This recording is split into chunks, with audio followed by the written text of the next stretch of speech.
Audio by Paper to Audio. My son texted, "Mom can't join the cruise. My wife wants only family." My phone buzzed at 5:40 in the morning, and for a second my body thought I was still on the ward, still on call, still the one who got paged when something went wrong in the night. Old habits do not retire cleanly. Then I remembered I was a widow in Savannah, retired after 31 years as a hospital administrator, with a garment bag hanging on the closet door and a river cruise through the Rhine Valley I had paid for like money could stitch a family back together. The kitchen was dim. The kettle ticked as it cooled. A photograph of my husband Daniel sat on the windowsill, his smile caught mid-laugh at some joke I no longer remembered. 4 years gone, and I still measured my mornings by the shape of the quiet he left behind. The cruise was supposed to be a bridge. Castles along the river, the kind of trip you show off at the community center. I told myself it was for my granddaughters. The truth was I missed my son. Marcus was 41, married 11 years, and somehow further from me than he'd ever been as a teenager slamming his bedroom door. I wanted 10 days where we couldn't dodge each other behind a phone screen. I picked up my phone expecting a note about the shuttle to the airport. Instead, I found a paragraph that made my stomach drop. "Mom, plans changed. You can't come on the cruise. Priya wants it to just be her side this year. We'll send photos." Her side? 2 words folded into a longer sentence, but they were the only 2 that mattered. I read it again, slower, the way you reread a clause in a contract you're afraid you signed wrong. My thumb hovered over the keyboard. I didn't send anything. 31 years running hospital finance and compliance teaches you exactly one thing that matters. Panic makes you sloppy, and sloppy people get eaten alive. So I slowed my breathing. I took a screenshot and emailed it to myself, a habit I never broke even after retirement. The wound stopped being just a wound. It became a record. My coffee went cold. My suitcase sat packed by the door. I looked at the polished flats I'd bought for cobblestone streets and felt something old and hard click into place in my chest, like a bolt sliding home. I called Marcus. It rang twice, then Priya answered. "Eleanor," she said, sharp, like I was a wrong number she was tired of blocking. I asked for my son. She sighed like I'd asked her to donate a kidney. "He's in the shower. We're trying to get the girls ready. You got the message." I told her I needed to hear it from him. There was a rustle on her end, a zipper, and faintly, a man's voice, Marcus, listening, silent. Priya's tone dropped into that practiced calm people use right before they gut you politely. "This trip is about my family's dynamic. My parents are coming. We need space without extra tension. Please respect that." Tension? The word landed like a slap dressed up in a self-help pamphlet. I reminded her I'd paid for the cruise, the cabin upgrades, the excursions. I reminded her I was her daughter's grandmother and Marcus's mother. She laughed, small and dismissive. "Money isn't the point. You always make it the point. You ask too many questions." I stared at the refrigerator, at a crayon drawing stuck there with a magnet, 4 stick figures holding hands. Not 5. A silly detail, and it stung anyway. I asked for Marcus again. She snapped that they had to meet with a relocation coordinator and finish paperwork before their flight, and that I shouldn't come by. The girls didn't need a scene. Relocation coordinator. Paperwork. Those words didn't belong to a family vacation. I ended the call myself. The silence after felt heavier than the house had any right to be. My first instinct was to drive over and force Marcus to look at me. My second instinct was to fire back something sharp enough to hurt. But cruelty is sloppy, and it stains the person who throws it. I walked to my study instead and pulled a slim folder from the file cabinet, trust documents, deed paperwork, the durable power of attorney I'd signed after Daniel died, granting Marcus limited authority only if I were ever hospitalized and unable to speak. Tucked behind it was a sealed envelope in my late husband's handwriting, written the month before his heart gave out. I had promised myself I wouldn't open it unless I truly needed to. I put it back. Not yet. I opened my laptop and did what I always did when something didn't sit right. I followed the money. 2 things jumped out immediately. A transfer to a payment handle under the name Kapoor Family Ventures, Priya's maiden name, and a withdrawal from the joint account I funded for the girls' school expenses, labeled * consulting retainer to a law firm I didn't recognize. Small leaks, bad timing, quiet confidence. I remembered Daniel's voice in my head. Trust is lovely right up until someone turns it into a loophole. He'd watched his own sister do this to their mother, charm dressed as concern, forgiveness stretched until it became surrender. I shoved my suitcase to the back of the closet. I packed a smaller bag instead, keys, wallet, charger, the folder, Daniel's photo. On a legal pad, I wrote her side and underlined it once. If that was the rule, I would honor it completely, in a way they hadn't imagined. Their neighborhood in Ardsley Park looked staged from the curb, trimmed hedges, curtains drawn, the kind of stillness that suggests nothing ugly could live behind it. I parked 2 houses down out of old habit and walked up steady, deliberate. I rang the bell and heard it chime somewhere deep inside. Priya opened the door just wide enough to block it, phone already in hand like she meant to record me.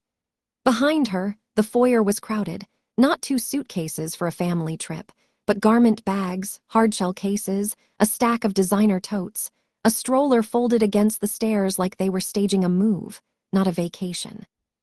"Where's Marcus?" I said. She didn't move. "He's busy. We're leaving." I stepped past her anyway, calm, like a woman walking into her own conference room. The living room went quiet the way a radio does when you cut the power. 4 faces turned toward me at once. Priya's mother, Renu, stood near the kitchen island in resort linen, sunglasses perched on her head, a smile that was warm right up until it wasn't. Her husband, Suresh, sat with the posture of a man who liked lecturing people about respect as long as he never had to practice it. On the couch, feet up on the coffee table, Daniel and I had bought them as a wedding gift, sat Priya's younger brother, Dev, chewing gum, watching me like entertainment. Marcus appeared from the hallway, sweating through his shirt, eyes darting. "Mom, why are you here?" "Because I'm your mother," I said, "and because you texted me like I was a delivery you wanted to reschedule." I walked past him and read the luggage tags scattered across the floor, Kapoor, Kapoor, Kapoor, Malhotra. On the console table by the door sat a thick envelope, half hidden under boarding passes. A courier envelope, the kind that means the contents matter. A corner of paper stuck out. 2 words printed in black, appraisal appointment. My chest tightened, not panic, recognition. People order an appraisal when they intend to borrow against something, or sell it, or shift ownership before anyone notices. I didn't touch it, not yet. I needed the lie first. "Marcus," I said, "tell me why you sent that text." He looked at the floor. "It's complicated, Mom. Priya and I have been arguing. We need this trip to reconnect. Just her family this time, it'll be easier." "Easier for who?" I asked. Renu chimed in, sugar sweet. "You get confused sometimes, Alina. The walking, the schedule, it's a lot for someone your age. Better you rest." Confused, I kept my voice level. "I ran hospital compliance audits for 3 decades, Renu. I can handle a river cruise." Suresh grunted. "Marcus needs to be head of his household. Can't do that with his mother hovering." I looked at my son and asked when exactly he decided I wasn't family. He opened his mouth and said nothing. The silence answered better than words ever could. I left without touching the envelope, without raising my voice. "Have a safe trip," I said. "I hope her side is everything you think it'll be." Priya didn't say goodbye. She said, "Finally," and turned away like I'd already left the room. I drove 2 blocks, parked in the shade of a live oak, and watched their driveway through the gap between houses until I saw the shuttle pull away, suitcases swallowed into its trunk. Then I turned my car around and drove back. The spare key I kept for watering their plants still worked.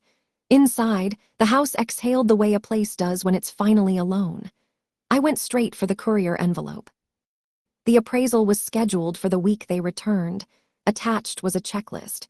Recent renovations, access to attic, liens if any. You don't commission that for fun. You commission it before you borrow, refinance, or shift an asset out from under someone. I moved to Marcus's home office. The desk was a mess of unopened bills and energy drink cans. In the printer tray sat a single page, face down, forgotten in the rush. A home equity disclosure.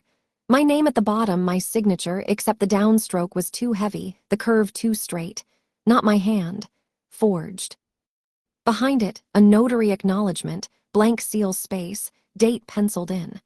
A trap waiting for one more step to spring.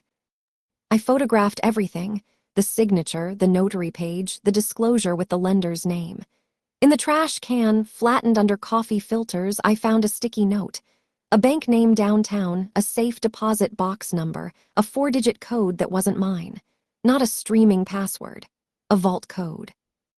In the desk drawer, a business card for a mobile notary service. A printed calendar invite, Cologne, documents to finalize. A shipping receipt to a hotel in Cologne, address to Priya, signature required. They had legs to this plan. Real ones, coordinated across a continent, timed around the itinerary. I opened Marcus's unlocked laptop. The password was our old address on Whitfield Avenue, the house he swore he hated as a boy. The email client loaded. A thread titled * urgent funding confirmation deadline sat near the top, from a hard money lender, addressed to Marcus, copied to Priya and Renew. Funds would release only on receipt of executed documents and proof of collateral. The collateral, my house on Whitfield. The guarantor, me. A draft guarantee form sat attached, my name typed into the signature field. A checklist requiring photo ID and * proof of authority. That was the mechanism, not just forgery, but paperwork designed to make a bank believe they had the legal right to act on my behalf. I found a shared drive folder labeled * family documents, scans of passports, and beside them, a scan of my driver's license, my old limited power of attorney, and a new file, updated authority draft. I closed the laptop exactly as I'd found it. In the kitchen, a clipboard under travel snacks read, in Priya's handwriting, hotel check-in, meet coordinator, sign, confirm wire, money in motion. I walked to the study one more time, ran my finger down the trustee line in my own folder, my name, clear and undeniable. The trust was still mine to control while I remained alive and competent. And I was more competent in that moment than I'd been in months, because pain sharpens you when you let it. I called a number I hadn't used in years. Priya's family aside, this was mine. Nathaniel Ford, the attorney who'd helped me structure my estate after Daniel passed, a man who specialized in the quiet violence dressed up as paperwork. I told him everything. He didn't interrupt. "They're not just trying to take your money," he said. "They're trying to take your autonomy." "Yes," I said. "Come to my office within the hour. Bring proof. We lock down authority today." Before I left, I did one small, almost petty thing. I lowered the thermostat 2 degrees, so the house would feel slightly wrong when they came home, like it no longer answered to them. At Nathaniel's office, I laid it all out, the forged signature, the hidden vault box, the funding thread, the shared drive. He listened without softening anything. "This isn't a family disagreement," he said.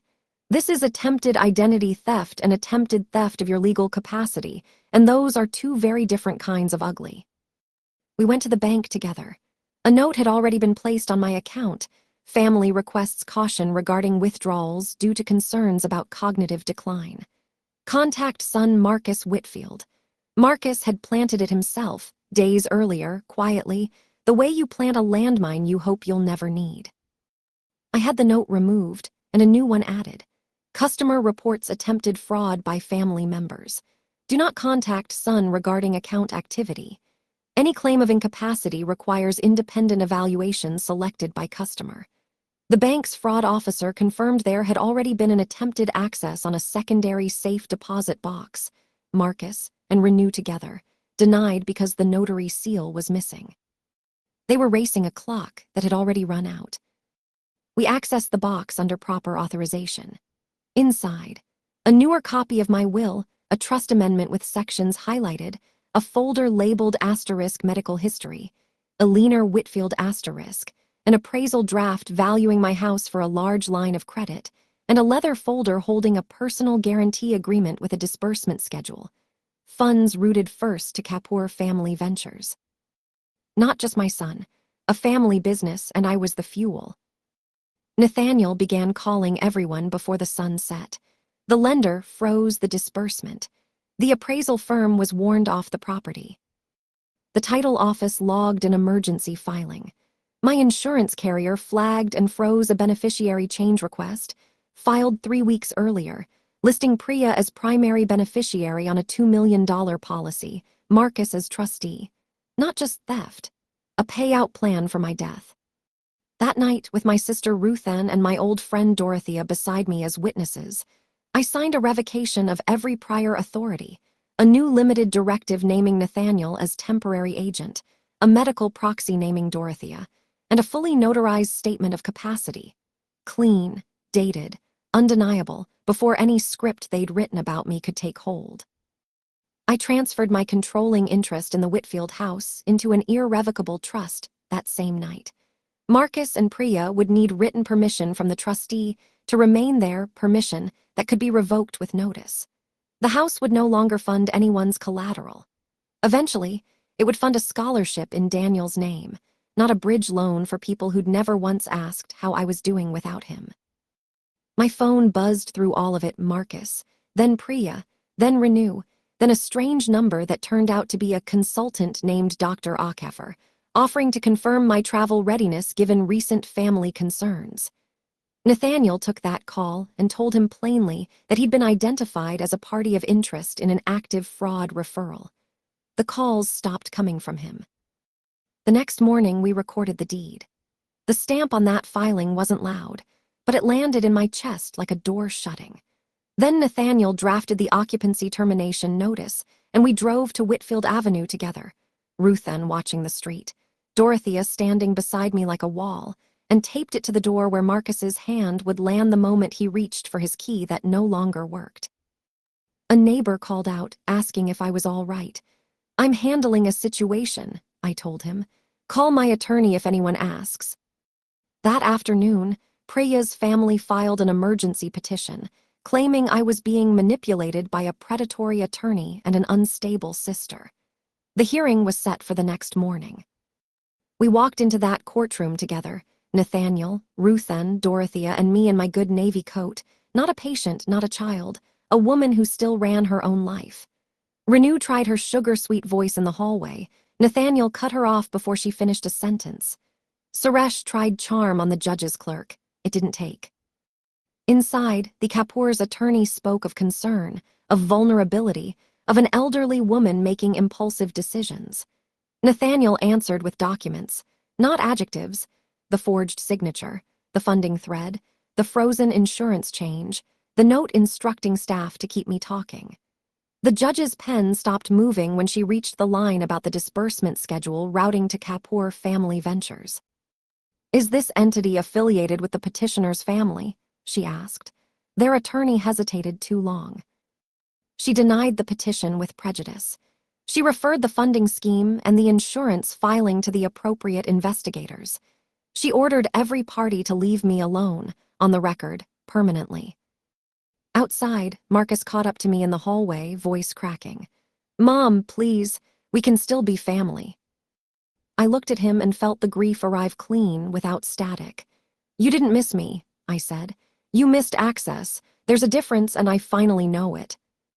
I didn't go home that week. I drove north along the coast, windows down, my sister beside me, my husband's old recipe box on the seat between us, the one thing that had always been only mine to protect. Somewhere behind me, a house sat locked, a lender sat frozen, and a family learned exactly what it feels like to be excluded from something they assumed was permanent. If you've ever been treated like a line item by people who swear they love you, hear me clearly. Love doesn't require your exploitation. Loyalty doesn't mean letting someone drain you dry. And sometimes the loudest kind of justice is the quiet sound of a lock changing while no one's watching.